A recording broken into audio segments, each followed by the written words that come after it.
Hello, this is Monica Sawyer. Welcome to Real Estate Investing for Women, where we focus on all aspects of real estate investing, including strategies, mindset, emotional mastery, money smarts, and so much more to ensure your success. If you'd like to learn my personal favorite investing strategy, just go to blissfulinvestor.com. You can also listen to this episode on the Real Estate Investing for Women podcast on iTunes. Now, let's welcome our guest. Today, I am so excited to welcome to our show our guest, Helen Kraus. Helen earned her undergraduate and master's degrees from James Madison University. After graduation, she worked for a local home builder. She has been in the title business for over 13 years, focused primarily on the sales and marketing side. She has her title insurance license and has conducted hundreds of settlements. Her background is in marketing and her passion is to help others achieve their goals. She likes to partner with her clients to provide value to their businesses. She loves speaking to agents who are starting and growing their careers and teaches educational and motivational classes and events. Hey there, Helen, how are you? Welcome to the show. Thank you so much, Monica. I'm so excited and happy to be here. Yeah, I'm excited to have you too. Thank you for coming on. Let's just start by you telling us a little bit about your history and your story. Sure, Monica. Well, you talked a little bit about it in my introduction. I kind of have an interesting background. In school, I actually studied biotechnology and then some marketing when I got my MBA. Wasn't sure exactly what I wanted to do, and I ended up working for a local home builder, as you mentioned. So I did some sales and marketing for them and sold some homes, and that is how I got into real estate, kind of by chance in that position. From there, I switched over to title and settlement services. So ended up being a great shift for me. Instead of working directly with clients all the time, I got to start building business partners. So other real estate professionals, mortgage loan officers, investors, of course, other builders. So I really enjoyed that because I got to see my clients more often than just selling them a house here or there. So I'm very grateful that I've gotten into this business. As you mentioned, I do mostly the sales and marketing, business development. And then, of course, I also conduct the closings as well. Some of our clients, want me because I'm the face of the company, or just to help out because fortunately we're very busy, which is great. That's really awesome. Are you also an investor yourself? I am. So I accidentally, basically. That's So so funny. So many people get into investing accidentally and then they're like, wow, this is amazing. yes, absolutely. So I don't know if you want me to go into my investment story I now. do. I Okay, do. so let's do that. So basically, I bought my first house. I was really young. Since I worked for a builder, I was like, gosh, I'm selling homes. I have to put my money where my mouth is. So I bought a house. I think I was 23 when I bought my first house, and it was great. It was in an area that I enjoyed. But then I got engaged, and my husband said, I don't really want to live there. I'd rather live somewhere else. So we bought our first house together, and fortunately, we were able to retain the house that I had owned myself. So that's sort of how it all began. So we rented that property out. I still do. We have, so we're landlords, own that property, have dealt with tenants. And then when we moved up into our next house, we kept the second house. So I do have two rental properties, and that's sort of how I fell into it, which I think is great for anyone that's able to do that. I'm very fortunate that we do have those two rental properties. And there's been some hiccups here and there with tenants, but in general, we've been pretty fortunate, and it's been great. We're definitely making money from that, and it's wonderful. One other thing, and we'll talk about this a little later. I also do some invest in some hard money lending kind of opportunities too. So that's a little bit different, but Yeah, we'll talk about that in a little bit. But I sure. want to backtrack on this a little bit. How long Yes. did it take you to move from house to house? Like, how long did it take you to get to house number 3? Sure. So let's see. I was in my first house maybe 3 years or so, and then the second house probably maybe five years, something like that. So really not too 8 terribly years. long. Yeah. So, of course there's, reasons why you have to move, just like, everyone out there. So, we just need a bigger house for a bigger family, things like that. Got it. Um, And then how did you get the down payment? Do you mind me asking these questions? I know it's oh, sure. No, no problem. but how did you get Um, the down payment for each of the new houses you bought? I am a saver. I'm very, cautious with finances and money, and I keep, close track of all of that. Sometimes my husband says I'm driving him crazy because I'll look at all of our accounts and be like, wait, what is this? Because I've caught mistakes before, like a company charges you twice or something like that. So I am a little bit crazy about that in a good way, hopefully. And so we definitely try to save money. So fortunately, we were able to save up a decent down payment for all of the homes, and we're able to comfortably, move up in that way. Great. Okay. Good, good, good. Very good. That's great advice. For me, I usually use the equity in my primary residence to buy Sure. the next one. So I was just curious on sort of what your strategy was around that. Yes, I did. I did not use equity, just kind of saved up and was fortunate enough to be able to put money down for the next one. Got it. And for your properties, you're currently cash flowing. Is that true? One of them, the first one's pretty much breaking even. I will Okay. say I bought that in the height of the market in 2005. Okay. And I'm in like the Washington, D.C. metro area, Virginia, on the Virginia side. So that I unfortunately was not probably the best time to purchase a home, which is part of the reason why I didn't sell it, and held on to it. Now it's come back, but I pretty much break even on that one. I probably could raise the rent, but I've had a great tenant in there, and so I'm Yes. not gonna, ruin that. We just kind of keep him at the same payment, and we break even. And essentially, the second house we actually make a good amount of money on that house, which made it a lot easier to move into the third house. At that time, I was also about to have my second child, getting a new daycare, so I was very nervous about all the expenses. But we were, making about $1,000 off of that second house a Nice. month, so that really helped offset some of the other costs. Yeah. And on the first one, though, it's appreciated, right? So even though you're Correct. cutting even, but it's appreciated. So that one's doing fine. Yes, it's Right? appreciating, and of course, then we can take depreciation on our taxes, and so there's benefits to, some tax write-offs and things like that too. That's great. Good, good, good. Okay. Really, really great. Easy, simple, blissful, intuitive strategy, right? Like it just doesn't take a lot, Right. And to I would say I'm kind of, some people are very, very savvy investors. I hope that I can be out there to say, you can do it too. I didn't go out there and try to figure like some complicated strategy out. It just ended up working. And so now I wouldn't consider myself a super savvy investor, but I am doing it. And so, those of you out there that aren't sure, you can do it too. It's just, you have to be smart about it and do your research. Right. And I love that you're saying, I'm not a super savvy investor, but at least you're investing. Right. And Right. there's so many people that are like, oh, I need to learn all this stuff. No, actually, you just have to buy a house. That's really, Right.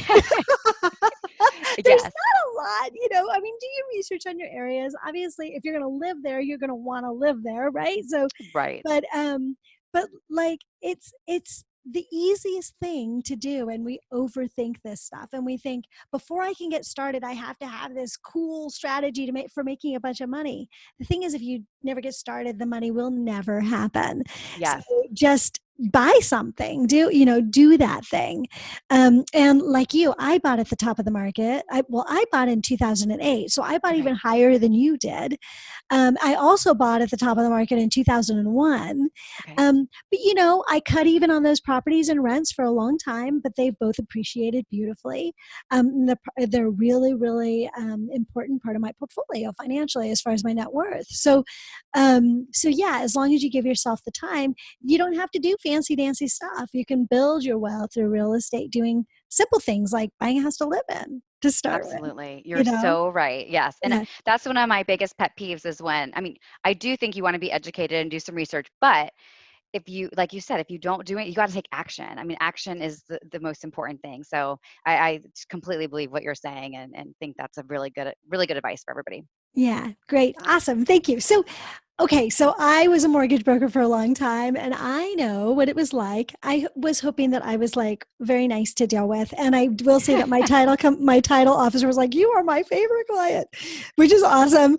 But I know how much stress you guys are under. So how do you stay focused and positive through all of that? This is a show about bliss, so that's really relevant, you know? Oh, absolutely. It can be stressful. Anyone in real estate, it's stressful because there are things change every minute. It's a difficult industry at times, but it's also so fun because you're helping people buy homes. So I feel like there's not many things that are better than that. So I try to always think about, of course, the big picture, and we're making people happy. And almost always people are super happy. There are situations that are not, but in general, this is a good thing and we're really, really helping people. So a couple of things I would say as far as staying focused. I really do try to stay focused. There are people all around who are negative. They're not doing well in their business. They hear something in the news that's just putting them down.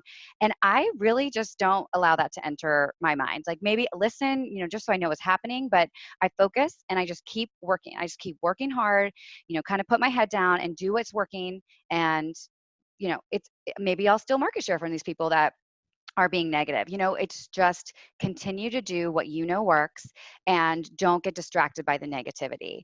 Some other things, obviously, just being very organized, so that you're on top of your business and you're not letting things slip through the cracks. Having a good team. I'm so lucky because I work with amazing people, all of our processors, our attorneys, everyone at my company. I feel like I trust them and I feel very comfortable with them. So I'm able to delegate a lot of things. Of course, I jump in and help as much as I can if they're overwhelmed. But having a good team is so valuable and important. Also, just being proactive. So if there's going to be problems, things are going to go wrong. So I just try to get ahead of it. If there is a problem, for us with title work, we see a lot of title problems. So the earlier I can find out a problem, the better. And I don't like being the one to give bad news, but if I give bad news and we still have a month to resolve it, we are very likely going to be able to resolve it and we're going to settle on time. So I think just being proactive, being ahead of it, having difficult conversations so that we can all problem solve and the make the best move for everyone. And sometimes people do need to walk away from homes, but hopefully they're making a good decision. And so I think being proactive and delivering that news is really important in a good way. I try to be a problem solver and just help people move forward. Also, when really negative days, if something's going wrong, I do have a folder in my email. I think probably a lot of people do this. I have a testimonial folder. So, when I get a good testimonial from a client, I'll put it in there, or just, other positive things. So if I'm like, today was frustrating, I can go in and look at that. And I'm like, oh, but these people loved us and we did a great job. And so I think it's important to do that and remember, because, we all have those bad days and you're like, oh, this closing just didn't go perfectly right. And nothing is ever completely perfect. So I think that's really important too, just to always, shift your mindset, get back into a positive mindset and move forward. Yeah. So there's two things that I really want to highlight there. First of all, is you call it proactive, right? So many people will procrastinate on that, right? When things are rough, right? They'll procrastinate on making that phone call, or they run their business where they've got a schedule, but the schedule is really about doing the next thing that has to be done. So they're not proactively looking 3 weeks ahead of time. And I know this is what I loved about my title officer is I could call her with a problem and she already knew that I was going to call with that. And I was very proactive. So she was even more proactive than me. And the reason I worked with her is because other officers heard the news from me. I got to hear the news from her. And so she just made my life so much easier. And then when we would have difficult conversations, yes, my clients were upset. But like you say, they were more likely to be able to close on that house because it was being handled. And they saw me as a pro, as a mortgage broker. They saw my title company, my title officer as a pro. So there was no question about whether we knew what we were doing. So they didn't, do their hand waving thing that often happens with mortgage brokers, which is one more piece of paper? Are you kidding? Why didn't you tell me this 2 weeks ago? All of those questions, they just didn't come up. And so much of it was, they would get frustrated, but it was never like, really, do you need this? Because they know I'm a pro enough that, yes, if I'm asking for it, I need it, right? So much of that had to do with my title officer. And so you guys are so important for our businesses on the front end, because we're bringing the clients in, right? You're bringing the clients in too, obviously, but it's a different kind. It's a different way that we work with our clients. But that's so amazing, and I often wondered, why don't other people do it? And the truth is, it's actually its own level of stress. But it's a level of stress that's so much more manageable than if you have to deal with it on the back end, like closer to the closing or whatever, So I just love that. This propensity maybe to procrastinate can really cause more stress, to have the harder conversations, right? I talk about in this podcast all the time that this really is a people business, and those hard conversations is part of that. And developing a skill in doing that and understanding that they're necessary, and it doesn't make you bad or anybody else bad. It's important.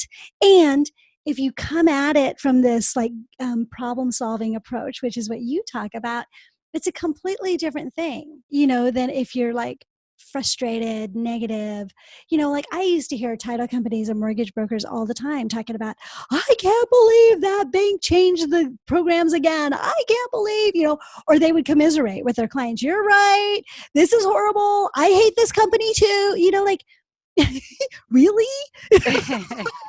It's so true. Yes. I'm like, okay, if you want to vent for a second, no problem. But then we got to figure out how we're going to solve this. That's You're right. absolutely right. Yeah, because you're not going to close. You don't get your dream unless we close, Right. right? And so Right. Absolutely. completely commiserate and make this an hour-long vent between the two of us is probably not going to be helpful, Right. And So, I do find people seem to, for the most part, really appreciate it. We're not trying to find problems, but our job is to find problems. If that's right. there's a title issue, we're supposed to find it. So, it's how you handle it and how you deliver it. And, when you are working on these difficult situations, that's when you shine. If you're a good title person or a real estate investor, any of us, if we're solving problems and we're doing a great job when it's difficult, that's when you prove your worth. Right, exactly. It is true. You show who you are when you're dealing with challenges. That really is the truth. Yeah. Well, thank you for that. That was really inspirational. I love that. Takes me back to my days. I was like, I loved Gloria. She was I just loved her. I know. Can I hire Gloria? She sounds great. Amazing. I don't think she's in the business anymore. I think she Yeah. retired 10 years ago, but yeah, she was amazing. Okay. Anyway, so talking about Gloria, I love you. So in addition to owning a title company, what else do you do? What other ventures are you involved in?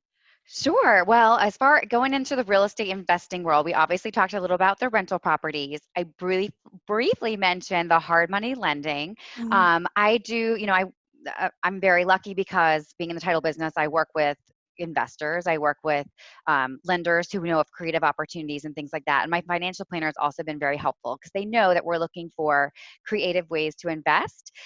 So the hard money lending, I've also done some given some money for some restaurants, which I know can be a little risky. And we are part owner of a Potbelly, a franchise in Richmond. So that's kind of exciting and fun as well. Not completely real estate related, but investment related. So we have a few different things going on. And then, also we have lent money out for other real estate projects. We have a lot of contacts in Richmond. So randomly a few different things going on in that area as well. So interesting. it's been good, and real estate investing. The hard money lending, I feel fortunate. A loan officer I worked with introduced me to a gentleman who flips homes, and he is always looking for, funds, of course. And it's just been a great situation. We were the first non-family members that contributed to, his projects and things like that. It's been a great return on investment. Obviously, it can be risky, but it's been a great partnership, and I love it. It's been really great for us. That's really nice. Do you mind if I ask how you structure those hard money deals? We've Sure. haven't had So, actual hard money lenders on the show, but I know that we've had private money okay. people talking about the show. So they're asking other people for private money. So I'd love to find out sort of your structuring, you know? Yeah, so it's pretty similar. Most of them are like 6 month notes because they're purchasing the property, renovating it and then selling it. So typically it's a 6 month note. And the the people who are kind of facilitating it, they receive the points. The borrowers paying maybe a few points up front because it's riskier, right? And then we receive the interest. So we get 10% interest on the money that we are contributing. So that's basically how it's structured. And then after the 6 months, it's paid off, and we determine if we're going to put it into another project or take the money back and that sort of thing. So who is it that gets the points? So the person that's really so we're contributing to the hard money loans. The gentleman who's structuring and actually facilitating the process, he gets the points, and then his investors receive the interest on their portion of the funds. Great. And what is the interest range that you guys charge? So I believe that he charges the clients the 10%, and we get 10% on our portion. Okay. So he doesn't we get, I believe, I could be wrong, but I'm pretty sure that's how it's been structured, unless it's changed since we began. And then he just gets those, maybe he's charging 2 or 3 points. So Up he front. receives that portion. Got it. Do you ever have a note where they ask to extend? We really haven't. They've been able to do the projects in the amount of time. I think they sometimes it's shorter than they thought, so they'll pay it off early. But I think they usually are pretty conservative with the time frame. So it's up to 6 months, and then they finish it usually earlier. And when they finish early, do they pay you for the entire 6 month term, or they just pay for the time that they used? They pay for the time they use. So ideally, it's usually pretty close to the time frame that we've been kind of in this rhythm with them for a few years. It's been going well. Nice. But you're right. If it pays off early, then we would be done. But usually there's a new project coming, so we just roll the money into the next one. Got it. And do you ever look at the projects, or you just give the money to the like facilitator, whatever you want to call Sure. it? So no, I have never seen one of the projects at all. And that's why the first time we're like, okay, we're a little bit nervous. And then now we've just built such a good relationship, and we really trust them. And so we feel, lucky. I have been approached by other hard money lenders or private money companies and lenders, but I haven't switched. Sometimes they're like, oh, well, I'll give 11%. I'm like, I'm just going to stick with what I know. And, 1 more% is not going to sway me necessarily, unless he gets too many partners and we want to just have more avenues to share that. But Got it. it's I feel comfortable and good with what we have going on. Got it. And the facilitator that you're dealing with, does he have a minimum investment, He or like does. minimum and maximum? So what's the range? Absolutely. Initially, I think it was like 25,000 minimum. Now, for anybody new coming in, it's, I believe, 50,000. So usually people are giving 50 to 100. And I believe, partly because I share his name a lot, he usually has plenty of investors now. So now when I've given him a few contacts, he's like, I actually don't have enough projects for everybody. So it seems to be working out pretty well. Good. How did you find him? Through a loan officer I work with. That's right. So, again, I'm very lucky to know a lot of different loan officers, and some are, very conservative by the book. They just do conventional or, the typical loans.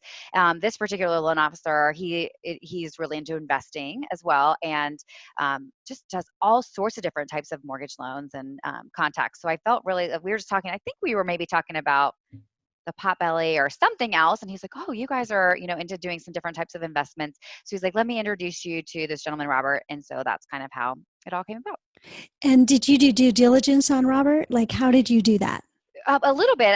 We definitely, of course, recommendations. I always feel a little more comfortable, but I'm not an attorney, but I had the attorney, the other owner of our title company. He kind of helped us really create the note that we have, because before that, like I mentioned, they were only working with family members. So we were the first non-family member, and I was like, well, we got to make sure that we are doing it in a wise way. So we had an attorney prepare and review the note and move forward. So I probably could have done more due diligence, but I felt comfortable with the few things that we did, and we just kind of went for it. Like you said, take action and see where it goes. Nice. Wow, that's awesome. Thank you for sharing that. Yeah. Yeah. So tell me, what specifically are your investment goals? Like, why are you doing all of this really cool stuff?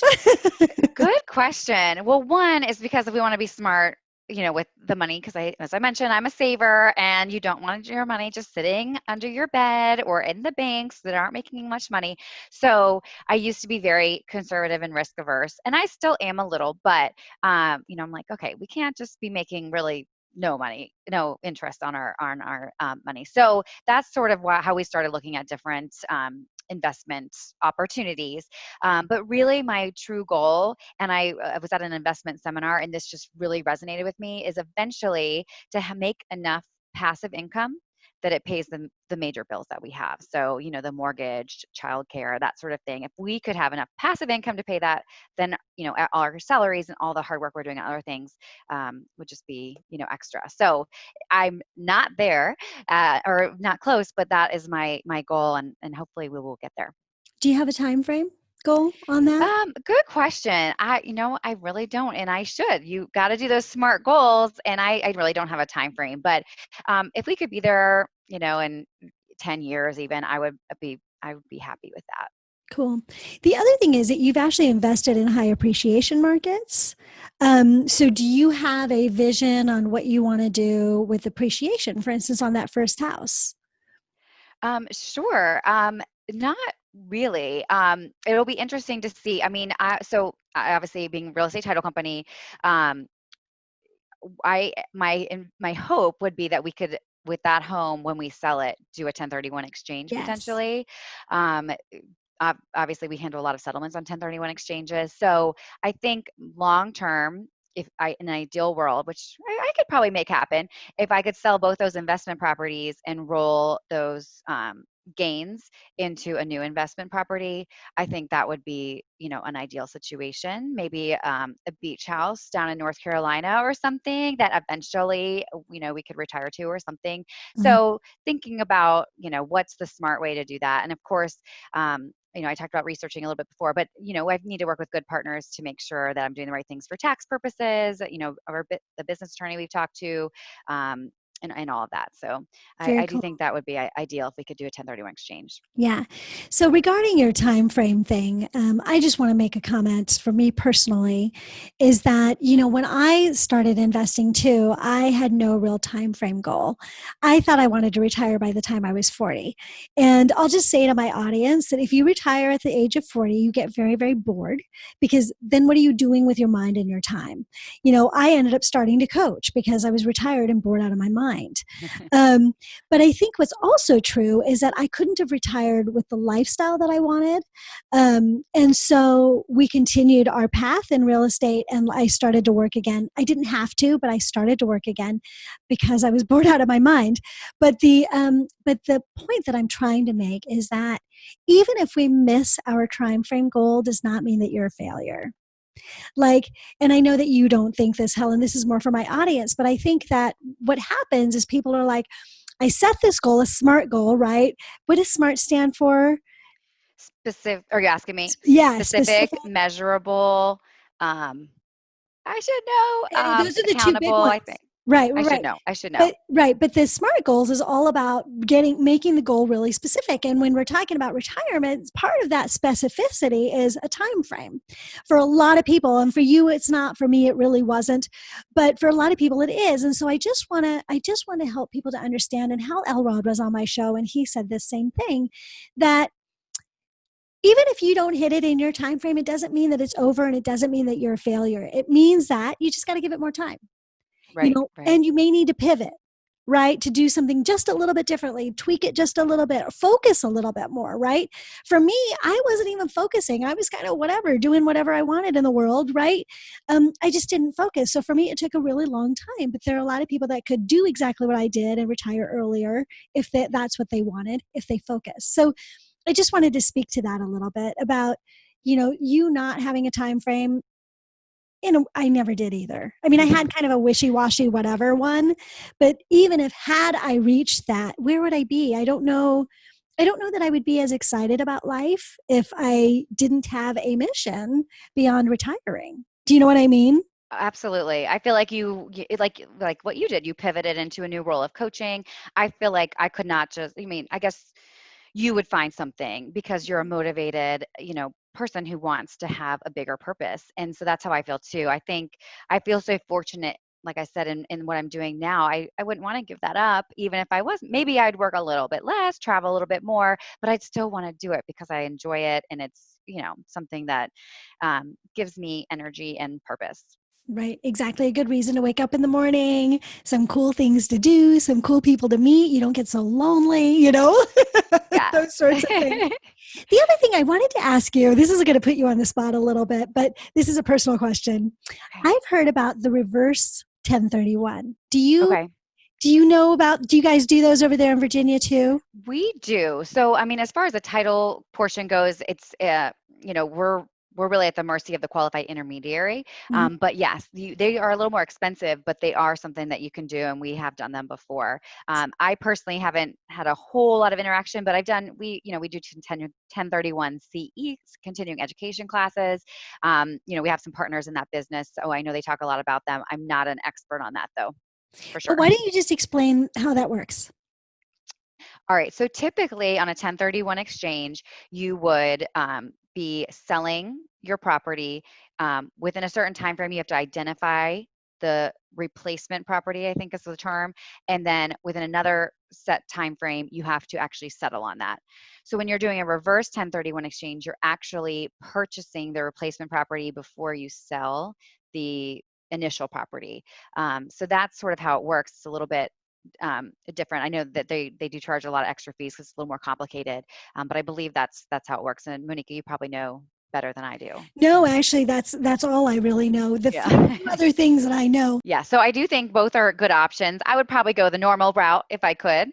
Okay, so what I was going to say is that there's still a time frame, right? So let's say, for instance, I Yes. purchase a piece of property, and then I want to sell another piece of property. There's still a time frame restriction, correct? I believe that is correct. Yes. Okay, great. And then who do you go through to do the reverse? Because I know that you can't just go through the title company. There are some other people that are involved in that. Good question. And for both, really, either way of 1031 exchange, the client cannot really touch the money on a regular. I guess on a reverse, it's a little bit different, but the money is going through what's called a QI, or a qualified intermediary. So when we're doing a 1031 exchange, someone's selling their home, the proceeds do not go to the seller, they go to the qualified intermediary. And then when they purchase the home, the qualified intermediary sends the funds back to us to do the closing. So really for us as a title company, it's not that different, except there's just one other party that's involved with some of the funds. There's maybe a few extra forms to fill out. When it's a reverse, I believe that then they're borrowing the funds, I guess, from from the qualified intermediary because they haven't yet sold their property. And then they're, giving them the funds after they close on those properties that they're selling. But there is always someone that's involved for holding the funds purposes. Got it. And does the title company recommend the intermediary, or do we, as an investor, need to find it ourselves? Good question. We can recommend one. There's pretty much one primary one in our area, but there's a handful out there. Of course, anytime you make a recommendation, you want to be a little cautious because heaven forbid they don't have a good experience. So I have recommended people before, but sometimes the investors will already have a relationship, or they'll find one on their own. It does not have to be a title. The title company does not have to approve them necessarily. So, but if we're not going to go with someone that the title company recommended, how would we find that person? What would we look for? And Sure. So probably you would either you'd probably find a recommendation from someone, but of course you could just go on Google. And nowadays everyone's finding things online, but you'd want to find a 1031 exchange company or a qualified intermediary. That's what you'd be looking for. Mhm. They can do them all throughout the nation, so it doesn't necessarily have to be local. But sometimes I do think it's nice if it's local, especially if both your properties are in one area. But there are a lot out there. Even some of our title insurance underwriting companies do 1031 exchanges, so they could even help you out. But a recommendation, I think, is always best from the title company, or if you're working with a realtor who does a lot of investments, probably they've had other clients do it. So I think asking the resources, your mortgage company, your real estate agent, or your title company, is probably the best way to find someone. Okay, great. It's so interesting because here in the Silicon Valley, our prices, it's so hard to buy something, right? You get outbid constantly. So for me, it makes intuitive sense to purchase first and then sell because you're doing the hard part first, and then selling is relatively easy. The market's turning a little bit right now, so things are changing a little bit, but when it's a seller's market, that's kind of what it looks like. And I'm surprised at how few people know about this. My realtor didn't know about it. I have not yet found a title company that's used to doing them. None of my loan officers know about it. I read about it somewhere, and I thought, well, this totally makes sense in these hot markets to do it this way. I also know that the fees are actually fairly significant. Like I was quoted at about a $6,000 delta on the title fees. Like that's probably about what it's going to cost to do a reverse. Are you finding the fees to be similar to that? Yeah, so we don't, as a title company, we actually do not charge different fees for a 1031 exchange, but the qualified intermediary does. So Right. in California, maybe different. Every state obviously is a little bit different on how they handle things. Maybe there, the title company is more the qualified intermediary. I don't know. Here and we're on the East Coast, DC area again. So we always work with a qualified intermediary, and they have the fees. And the reverse mortgage, the reverse 1031 is quite a lot. There's a big difference in cost. So Yeah. that's, I think, the main reason why people don't do it. We are an expensive area as well. So I can see what you're saying as far as that desire to do that. But, I also see a lot of people, it doesn't have to be in the same area. So we'll see people sell here and buy in a different state. And so that may make sense for certain people too, when it's not quite as crazy of a market. That's right. Oh, really, really good point. Now, the other thing is that do you need an intermediary for a regular 1031 exchange, or does that just get handled through the title company? You need one also for a regular 1031 exchange. Yes. Okay, Because so you cannot touch the money as the person that's selling and buying. So that's one of the roles of the qualified intermediary. got it. So we're going to have to pay an intermediary, whether we do a straight 1031 or we do a reverse. And the change in price is going to be what their charges are based on what we're doing, right? Correct. Okay, Exactly right. Exactly right. And I can't quote their fees, but I do know it is riskier and therefore more expensive for them to do the reverse. got it. Got it. If we don't do the reverse, what happens? Do they just release the money and then we pay capital gains on that? Do you have any Right. idea? So the normal 1031 exchange, so you would be you selling your property, the money goes to 1031 exchange. If you can use that full amount, so say say it's $300,000 that you're using towards the next property. If you can use all of that, you shouldn't have to pay 1031, excuse me, capital gains. I believe. And I'm not an accountant. I Of am course. not. Yes, I know. But if you say you only use 200,000 on the new property, so there's the delta is 100,000, you'd pay capital gains on that portion, I believe. Okay. So that's all stuff to talk to our CPAs about. I understand. Yes, But I get yes. so many questions about 1031s, and when I've got a CPA on the line, they don't most of them don't seem to understand all. Well, let's say this. The CPAs are very, very, very good at their jobs and very detailed. A 1031 conversation can take hours. And so to do the high level seems a little bit harder sometimes. And so it's really nice to have the conversation with the title company because you guys kind of know the high level. You don't know all the details. So you can make it Yes. a little bit more like approachable for us as listeners, right? Yes, but definitely you would want to talk to an accountant to go into more detail that, like you said, I don't know all the nitty gritty, but the general information. That's right, kind of the high level. And so, listeners, this is high level. We're not telling you the rules. Your CPA will tell you all your, like, exactly what kinds of properties you can buy, how you need to use that equity. They'll tell you your time frames. They'll tell you all of those pieces. So, talk to a CPA. But this conversation is to kind of give us a high level because I've gotten a lot of questions about the 1031s. So, Sure. And the qualified intermediary should be able to give you time frames and a lot of information too. Like they're a great resource as well. great. Okay, perfect. Perfect. Perfect. So, tell me, what is your passion and your big why? Sure. So I'm sure, like many of you out there, my big passion is my family. I'm married. I have two young kids. They're two little girls. They're 5 and 3. So they're in, growth mode and a very important phase, although they, of course, every age is very important. So for me, my passion and my why is trying to figure out supporting them, of course, and then um, being a good role model for them and trying to figure out how to raise them in this crazy world that we live in to be good people. I mean, I really think I just want them to be good, kind people. And so I'm trying to make sure that I'm always that way as well. So the other thing would be then giving back. Even before I had kids, I did a lot. Work wise, I did a lot with Habitat and some local home based organizations trying to give back. Of course, that makes sense for real estate. And then in my area, I was really active with this um, organization called AFAC, which was helping people in Arlington County with food and that sort of thing. And so now I'm really looking for ways I can give back with the kids so that they can see, you know, we're very fortunate. Let's make sure that we're helping others and kind of give perspective. And so that's one of the things I'm looking for. If anyone has good ideas, I'm also open to hearing some great suggestions of things you can do with children to help them, be exposed to everything, and so that they really understand and give back and are grateful and thankful for what they have. Yeah. So that's huge. My big why. That's amazing.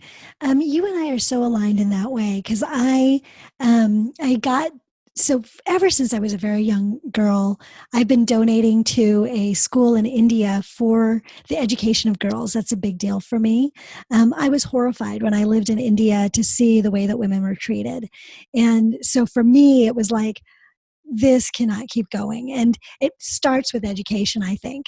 And so I became very involved in that. And then as I've gotten older, I've been able to give more money, but then also because I'm not working so hard, I'm able to give more of my time. So it started very small. And this is something for us to remember, is that as we're giving back in the world, we can give in many different ways. We can give time, we can give a little bit of money, we can give a lot of money, we can start an organization, right? There's a whole gamut of what we can do to give back. We can also help somebody with a cart that's blind. We can also smile at somebody. We can also work at a soup kitchen, right? So there are lots of different ways to give back. But I think that the thing that has done in my own life, and this is actually one of the tenets of bliss in my book, Choose Bliss, is that it gives life more meaning, right? It fills you up. There's this thing called the giver's high, right? And so in a way it's selfish, right, to do this, but really, but what a great way to be selfish is to help people in the world, right? Like it's Yes. okay, right? Um, but it really does give life more meaning. It makes you, like, those days that I feel like, gosh, I work so hard. There's a couple of big reasons why I keep going. First of all, I know I'm helping my listeners. I hear about it all the time, and that's very fulfilling to me. So that's my way of giving back. When I'm doing my properties, all of my real estate is in redevelopment areas. So I'm always trying to improve a neighborhood, improve a community. That's really fulfilling. And then my school in India, I'm very involved with that now. We actually just filmed a documentary there. um, that's really, really fulfilling. So that piece of really giving back to communities and teaching our children to do the same thing, it's such an important piece of bliss and an important piece of finding meaning in life, I think. Yeah, that's great. That's wonderful. Yeah. Yeah. So thank you for bringing that up. That's so important. Thank you. Yes, great. Yeah. So what would your advice be to people to have a more successful life? So, some of this we've touched on already, but really, I think we all need to be thankful for the things that we have and live your life in a full way instead of always thinking like a scarcity mentality kind of thing. Mhm. Like, be thankful for the things you have and try not to dwell on the things you don't. Of course, we all wish we had more of this or that, but everyone has things that they need to be thankful for. Investment wise, I would say, and I've talked about this before, but save when you can, and then be really smart with it. Save the money, and then be smart with what you do with it. Mhm. And then, kind of my big, like the quote that I sort of live by, is from Zig Ziglar, and it's, "You can have everything in life as long as you help enough other people get what they want in life." And so that is sort of, it's just, trying to give back to others, make connections. Um, how can we all live and enjoy our lives together? And so I really like exactly what you just said a moment ago. It's like giving, I forget the phrase you use, but if I feel so great when I'm able to help someone else out, and it's a win-win situation because they're thrilled, and you're thrilled because you were able to do something great for someone else. Yeah, that's awesome. Awesome. Thank you for that. I love that quote by Zig, by the way. I quote him all the time, that specific quote. Yeah, I love that The one. other quote that I love by Zig is he says, sometimes he'll ask somebody, how are you doing? And they'll say something like, oh, I'm doing fine under the circumstances. And he'll say, well, what the heck are you doing under there anyways? He's great. Yes, I he's got a love lot that. of great quotes. Yeah, that's really awesome. Cool, cool, cool. So could you tell us how people can get in touch with you? Oh, sure. Yeah. So, I mean, I would love to hear from you guys if there's questions you have or suggestions. The best way would be to email me. My email is Helen, which is Helen, at newworldtitle.com. Awesome. I love the name of your title company, by the way. That's awesome. Thanks. And then I know that you've got a free gift for my guests. Tell them about that. Yes, so we talked a little about quotes and kind of staying motivated. So my big thing is quotes. When I meet with a client, I try to bring a little quote book with me. I'm actually going to I got the suggestion today is to kind of create my own. So I might put together a quote book. But in the meantime, I send out a motivational quote every Friday. So if you are interested, I would love to add you to that list. A little Friday morning motivation to get you through the end of the week. It also, if you are local, lists a few events that we have coming up. So you're welcome to attend those as well. But really just a little extra motivation on your Friday morning. If you'd like to be added to that list, I'd be delighted to add you. Awesome. And that's at Helen at Yes, newworldtitle.com yes. also. You can Just let send you me an know. email there and I'll add you to the list. Great.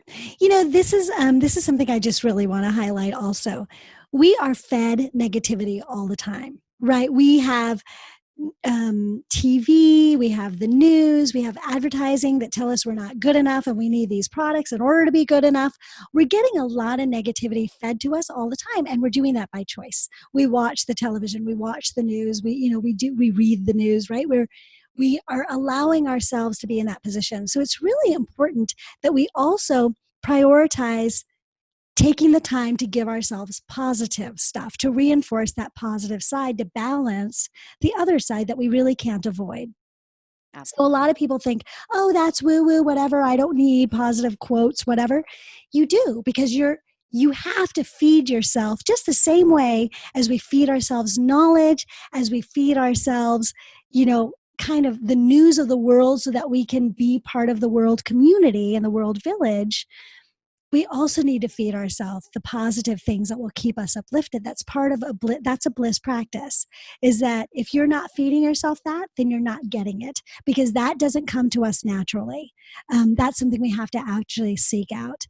Unfortunately, I would love if there was more news stories that were happy, but there just aren't enough to compensate for what's coming out on the more negative side. So I love that you're offering that, and ladies, I would really encourage you to get on that list so that you can get that little, get as many like good quotes and cute videos and all that stuff that you can get to uplift you, to balance out all the other stuff that we're fed in the world. Absolutely. And if anyone out there has a great quote that they love, send it to me. I would love it. I'm very picky. I only put quotes in there that really do motivate me. So sometimes I'm like, oh, what am I going to do this week? So if you have a good one, send it my way. I would love to hear Great. Thank you for that. Yay. it. Okay. So Helen, are you ready for our 3 rapid fire questions? Let's do it. Yes. Okay, awesome. So the first one is, Helen, give us a super tip on how to get started in real estate investing. All right. Well, we talked a little about it, but I mean, like you said, it's not that difficult. You just got to take action. So find something you're comfortable with. There's so many different ways to invest. It doesn't have to be something huge. Start small. Start small. I would try to find a mentor or someone that's done it before that you could ask some questions to, someone you trust, and then start small and then grow it from there. Awesome. And then what would you say is one strategy on being successful in real estate investing? Sure. I know you said don't research too much, but I do think researching is important. I think finding a good CPA, we've talked a lot about how important accountants can be, finding a business attorney potentially, because maybe you're going to put that investment property into an LLC and you want to know the pros and cons of that. And also liability purposes, you may want to talk to an insurance person. So I think definitely collaborating with a few people who are you want to protect yourself is also really important and will help make you more successful. Perfect. And what would you say is one daily practice that contributes to your personal success? Sure.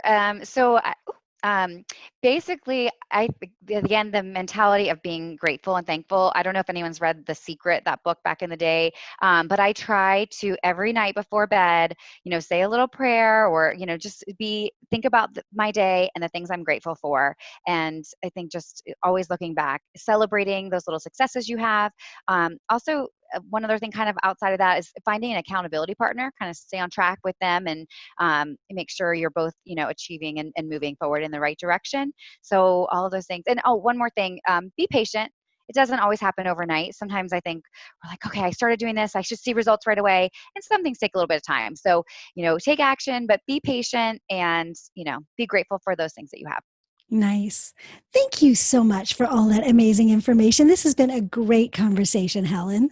Well, thank you, Monica. I'm so excited. I really am honored and feel very grateful that I've been on the show with you today. Yeah, thank you so much. And ladies, thank you for joining Helen and I on this show. We've been delighted to share our information with you. I look forward to seeing you on the next show. And until then, remember, goals without action are just dreams. So get out there, take action, and create the life your heart deeply desires. I'll see you next time. Bye. I hope you enjoyed today's show.